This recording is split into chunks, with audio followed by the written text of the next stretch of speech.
In this video, we will be discussing the structure of the cell membrane. When scientists looked at the selectively permeable cell membrane, they described its structure as a fluid mosaic. You might know that a mosaic is a picture made up of little tiles.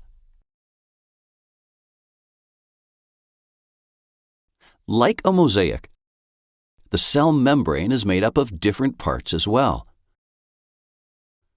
The cell membrane has two layers of phospholipids, referred to as a lipid bilayer. The lipid bilayer isn't rigid. The phospholipids in it have the ability to move in a flexible, wave-like motion. Let's take a closer look at a few phospholipids. The round head portions are hydrophilic, which means they are attracted to water. Both the extracellular fluid, meaning fluid outside the cell, and the cytoplasm inside the cell are mostly made up of water. So the hydrophilic phospholipid heads of the outer layer will be oriented toward the extracellular fluid, and the heads of the inner layer will be oriented toward the cytoplasm.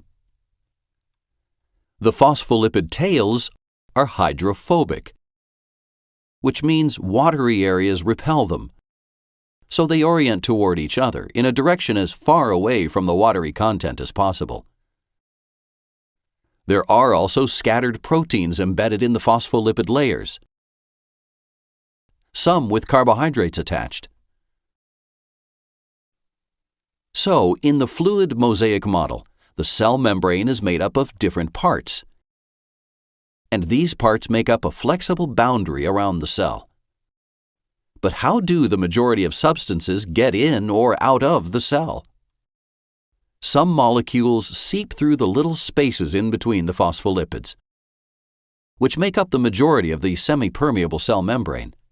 However, other molecules are too big to fit through the cell membrane this way. So, how do these larger molecules pass through the cell membrane? The molecules move through proteins embedded in the cell membrane, either from the extracellular area into the cell or from the intracellular area out of the cell. These substances will move through tunnels made up of these proteins.